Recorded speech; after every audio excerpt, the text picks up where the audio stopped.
Hey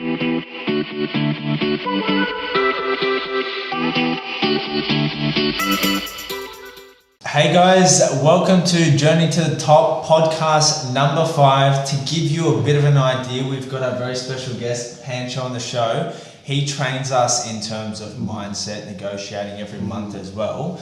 Pancho, thanks for being on. My pleasure. It's fun to be here. What's your journey sort of been like from obviously where you started until now?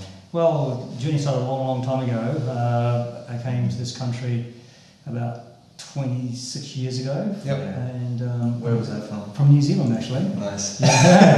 So I've been over here, and I was already involved in sales. And then, but as usual, when people come to this country, you usually get a job in the call center. Yep. So I worked. So I cut my teeth at American Express for about 4 years, and I got very good at telephone sales, but also making a lot of calls. And so I sold corporate cards cold over the phone, and I was very good at it. And then I actually set up an agency that specialised in cold calling, and that's where I fell in love with cold calling. People think I'm nuts. I think a lot of people would. Yeah. To everyone that's listening. I enjoy cold calling, and so I set up an agency that did that for a while. Yet I had a sort of a passion for developing myself, so I did a lot of work on psychology at uni on those areas, and I started finding out that you know how some people go up and down with their emotions, which affects people's results. And I wanted to find out why I was going up when some days I would be just on fire, and then sometime I'd be down here, and I couldn't understand the reasons why. So I embarked on a study of psychology, and that helped me to understand what was going on inside my head. And then I found out that other people wanted the same knowledge. And suddenly I had an audience of people who were saying, teach me how to manage my mind. And everyone's different.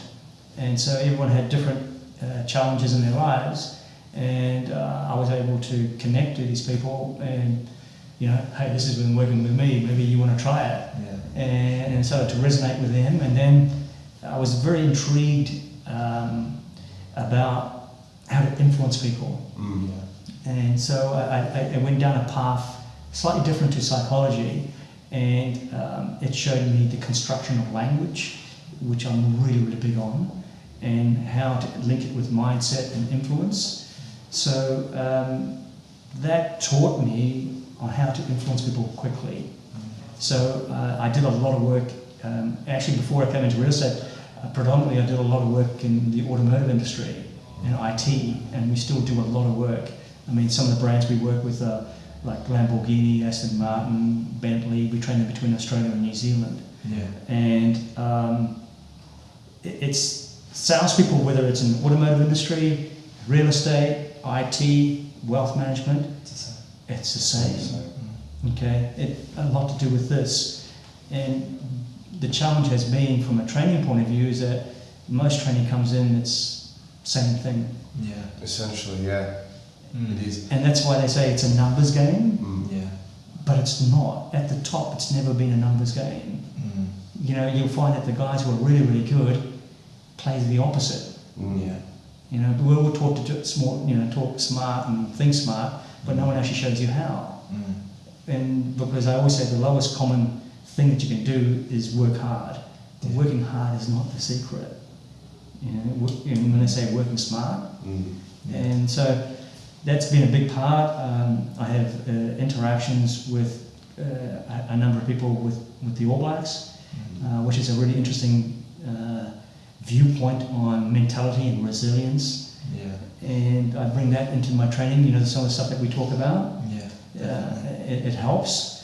And I think those things are really important. But the All Blacks are really interesting team. I met with the mindset coach a little while back, and the way that they think is just incredible. Being that the fact that you get to oversee a lot of industries, in particular sales in a lot of industries, where do you see the pitfalls where a lot of people go wrong? Not evolving. doing the same thing that they've done for years on end. And the moment you stay still is the moment you actually go backwards. You know, and people don't understand that. There's not a lot of critical thought, which I think is lacking. Most salespeople are very tactically led. That means they just do action, make the calls. But there's no sort of strategic thought process behind it. There's no reason, there's no connection to what I call, you know, your goals and your intent. Because that's what a lot of people touch on, is the dialogue and what to say. They don't touch on why you're saying it. You know, there's a lot that you talk to us about when we meet with you every month is actually reading the people, what's going through their thought process, and obviously influencing that thought process to whatever it is you're looking for as well. And what's the key is that everyone's different. You know, why do you use the same dialogue for everyone? It's actually it defies it defies logic. It's a very irrational argument, and I battle all the time to get through to people to go, this is not how life works. You know, we all like different things. We all like different foods, different smells. You know, because we all think differently, and we all come from different backgrounds. And I think we don't give enough thought to that, and I don't think we give enough respect to people on that aspect as well. It's a sort of I'm very tired of this churn and burn mentality. We're living in a social world, and I think social connections are really important for the long-term health of this industry. Especially with everyone now sort of just looking at their phones all the time, talking through social media, and then sort of losing the lack of social skills and being able to adapt and work with people as well. Definitely. It's actually interesting because just I was in the States a few weeks ago, and there was a really interesting article in the Wall Street Journal, and they were talking about the lack of social intelligence in the workforce. You know, people just don't get along with each other. Social skills are going on. They do on Facebook, but just not in person. You know, people make a decision on Facebook, yes, but you still need to talk to people. You know? Exactly. So we've just finished up with this session with you, and you touched on the fact that with technology coming into the industry, that it's trying to pull apart the vendors and the buyers away from us. Where do you see the real estate industry evolving with the tech industry? Well, this is an interesting dynamic because the technology is evolving such a rapid rate, and it's disrupting markets like you wouldn't believe. You know, industries are popping up, industries are going out, just like Sony Ericsson, Nokia. Where are they now? Nowhere. And the one variable that salespeople have is that face-to-face communication. It's being able to talk to people, to build trust. I mean, people talk about trust and rapport, but really it's just not given the importance that it should be. And the regular communication is required to understand that you need to communicate to people differently. And that's how you build I think a long-term career in this industry. I think it has a good upside for the people who understand that they need to evolve. Because they're already bringing some sort of technology in. Right now they're using it to assist us, like DocuSign. So on one of our other podcasts that we had with Tom Hector, he sells over around 200 properties a year, and to do that he uses a thing called DocuSign, so we can send the contract through and they can just sign it on their phone without actually having to meet them in person. Scalability. Exactly. So it'll be interesting to see, obviously, where it goes. Where it goes from there. I think, you know, you have to think about your industry as being in transition. It's not set. And I hate to coin that term, we live in uncertain times, but we actually do. And we cannot afford to stay still. I mean, we talk about the All Blacks, they're a scientifically led organisation. How they play now was not how they played 2 years ago. And most people don't understand is that they're actually a very under-resourced organisation. The only edge they have is how they think. They outthink people. And, you know, that's what you've got to do. you know that I came back from Harvard a few weeks ago. Yeah. You had some questions about that. Yeah, definitely. Yeah. So how was, what did you learn there? What they touch on? What did you get from obviously meeting with Harvard? Yeah, well, it was a very specialised course on negotiation and decision making. Yeah. I have to admit, from my own personal point of view, it was a life-changing moment for me. Yeah. Primarily, I deal a lot in influence, but when you go there and you see the best of the best, negotiating, it's a totally different ball game. And it showed the gaps that exist in salespeople's game in their negotiating ability. What were some of those gaps? Oh, yeah, okay. There's one real interesting gap they talked about, which is when you negotiate with a client for the first time, it is so important to negotiate on multiple value points at the start of the deal versus in the middle or at the end part of the deal. So I'll explain very quickly for the people out there to understand this. When you're talking to a client and you're negotiating, if you add the little bits at the end where you add value, it tends to come across as being needy or desperate. Right? So when you negotiate with a client and you're looking to create value at the start of the negotiation, value points are created at the start of the negotiation, not at the end. It's like if I just focus on price, what's the only leverage I've got? Nothing. And the only way, is down, isn't it? Okay. So if we look at value, if we look at value, has two components. It has a price and it has a cost, right? A lot of people don't understand this. Very simply, if you're looking to buy a car and you buy warranty with that car, extended warranty, the price is a one-off fee and it gets all taken care of. If you don't buy that warranty, you have cost that you have to pay out of your own pocket. One-off cost versus continual, one-off price. So when you are negotiating with a client and you're wanting to build value, you actually have to look at your value points, and that's where the negotiation happens. And you negotiate on a process, not the substance of the deal. For sure. You work with some of the top agents in Australia. What do you see as the main differences or the common denominator between the top agents and the big differences between people that are coming up, trying to make their way, and the people that have made it? Well, the big difference I see with some of these top agents is they work extremely hard. You know, they put more hours in than anyone else. You know, and people think that they earn the big dollars, but they really work. You know, these guys, they're working at 7:30 in the morning, they finish it late at night, they're committed to their job, they love what they do, that's a big thing, and they also have very good sound structures behind them. You know, they have very good people supporting them. If you want to go to the top, you need a good support crew. No, you don't climb Mount Everest by yourself. Steve Jobs had someone else working with him. So having your team and developing your team is a really important part of success. It's like any business. It's like a family. Family is just not one person, it's multiple people. And I think that's very important. They do read people so much better, and they usually evolve their game all the time. They're continually changing everything they do, getting better and better and better. We're not talking about massive changes, but it's little things here and there.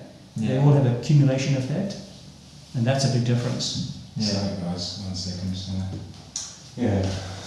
Few people haven't done in the background. I saw him start from all the way over there. I was like, That's funny.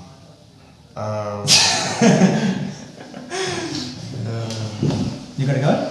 No, I'm just thinking of some more questions. It's very different. You're the first person that we've had on that isn't a real estate agent, so I'm kind of getting a little bit stumped. It's good. I like what you said there in regards to price and cost. You can really relate that to commission. So it's the price, you may pay a premium. The cost, you may end up losing more money in the long run. That's right. I mean,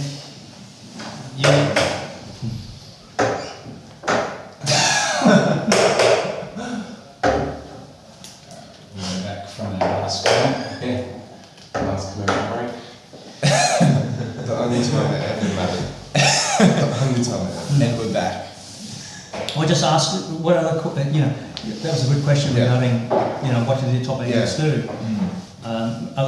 Just think of questions, start with a what, when, why, who, and where. Those kind of questions. Yeah. What do we need to go to get to another level in what we do? Think about the challenges that you're facing and ask me questions on how we can overcome that. Those kind of things. Are we working No, that's fine. Just these ones here. Yeah. So that's fine. We're good to go. Okay. How do we restart that? How do you restart that way? What part did you stop on, sorry? It's been recording the whole time. I was just focused on that guy stopping. I was just focused on thinking about the next question. Are we ready? Yeah, really. So with mindset, I guess how effective have you found that to be, and obviously your skills when cold calling? That's a really, really good question. It has a lot to do with your attitude towards it. Yeah. If you look at cold calling as something that you dread doing it, but you have to do it, versus something that you enjoy doing because you want to do it, you're going to get a totally different result. Myself personally, I love cold calling. Yeah. It's the time when I have the most fun because because for me, when we first started cold calling, we didn't have Google.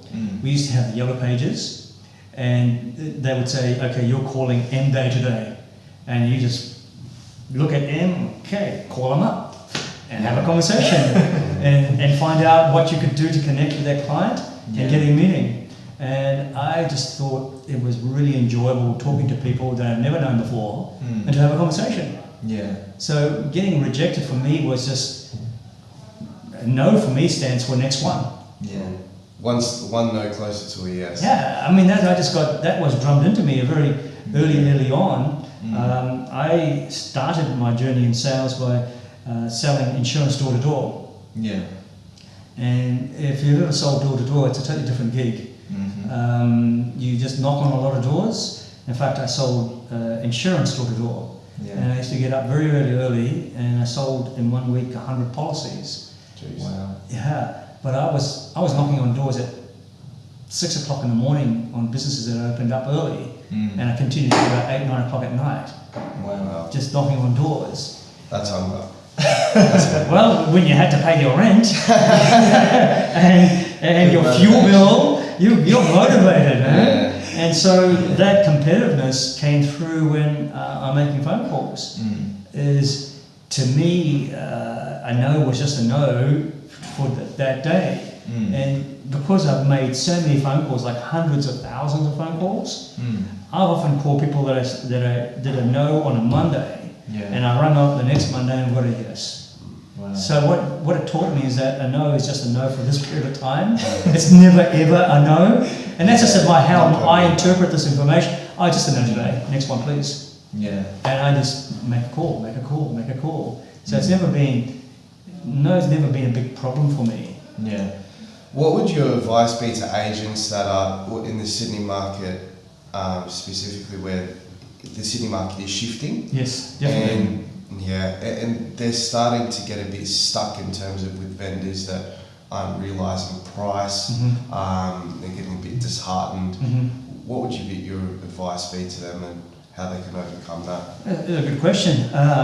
It's across all of virtually Sydney, and I think it's all happening all across Australia, where vendor expectations are coming down. It's about how you communicate that. I talk a lot about the psychology of the market. As you know, last year we were still in the upward trend, right? And the banks have come in, and the banks have been responsible for the market going down because it's very difficult to get financing. We have fear running right throughout the whole industry. Fear is a very strong motivator for many people. It can constrict you taking action, or it can spur you to take action. The key thing for a salesperson and this is where the skill comes into it, is actually to identify which way the client is leaning in their fear response. Okay, so let me give you an advice on this. People will often tell you their motivation strategies based upon the language they actually use to communicate with you with. Yeah. Okay, so often you'll find people who are very, very positive, very expectation of something going to happen. They will often talk about their wants, and that word "want" is very prevalent in people who are going towards their goals. And when you listen to people in a dialogue that you have at the current market, they will often talk about their needs and necessities in life. And they'll often go, I need to sell this property for this price. But identifying that strategy gives you strategies to how to counter it with. Yeah. Okay? I'll give you I'm full of metaphors. So here's one that would help you understand the difference between needs and wants. A family buying a car. The husband goes, I want leather because I deserve leather and I love the smell of leather and the way it feels. The wife, and being sexist here, says, we need leather because it's easy to keep clean. The kids make a mess of it and just wipe it up. Both people want leather, but their strategies are different. One is around, say, pain, and one is around getting something. Okay? So when you're talking to people, you actually have to listen very intently to the language that's coming out from them. Okay, so we've got a client, how many times have we spoken to a client, we get along with one really well, and with another one, we struggle to go, I can't seem to connect to them. What's the pain point? What's a pain point? But you actually have to listen even deeper than that and say, listen to the language coming out of the client, because that's actually giving you the information about their motivation strategy. Yeah. Motivation strategy is communicated by language. There's a lot to do with your body language as well. We're not talking on that. But most salespeople don't even listen to this. They're just thinking about what I can respond really quickly to that. Yeah. Right? So each person's hardwired differently. For sure. The only reason you'd ever be invited to go to Harvard is because you're a very educated person. Yeah. You're also writing your own book. You recommend a lot of books for us to read. Yeah. What would probably be the best book that you'd advise to read? Well, you can't go past Daniel Goleman's book, Emotional Intelligence. That's an excellent book. It's a deep read. You could probably read that book 15 times and get something new out of it every time, and make lots of notes, because we live in a world whereby we're interacting with people. Yeah. And we need to interact with these people. We need to understand people. There's one word that describes the biggest problems we have, and it's a word starting with R: relationships. Either at home, or with people that we work with, or with our clients. We just need to build good relationships, and we tend to connect with people faster. 100%. Yeah. Now, you're in a very different industry to us, but where do you see your journey going from here? It'd be very interesting to hear. Yeah, it's a very, very good question. You do ask very good questions. I compliment you on that. We've learned from you, so. Yeah. So I do work also in private equity. So I get involved in negotiating deals, and I'm doing a lot more work in that area. So I will still be focused on real estate. Yeah. A lot of my focus is now also going into private equity. Yeah. So I get involved in the financing aspects of deals and negotiating on behalf of other people. Fantastic. Yeah, it's a lot of fun. Utilising what you've learned throughout your whole career at Harvard. At the end of the day, especially in sales, I think you've got to start seeing yourselves as a negotiator, as a deal maker, versus seeing yourself as a real estate agent. It's your ability to put two deals together that's going to take you to the top. Or if I say, and I don't have anything against sales, but just the way you actually see yourself. Do you see yourself as a negotiator, as a deal maker, or do you see yourself as a salesperson? Yeah. And it's just the mentality of it. It's totally different. Yeah, definitely. For a last leading bit of advice and last question for us, what would be your best advice for agents like us trying to make a name for ourselves and on the way up? Well, I think you've got to look at your whole business strategy. You know, you have to have a strategic plan on where you're going.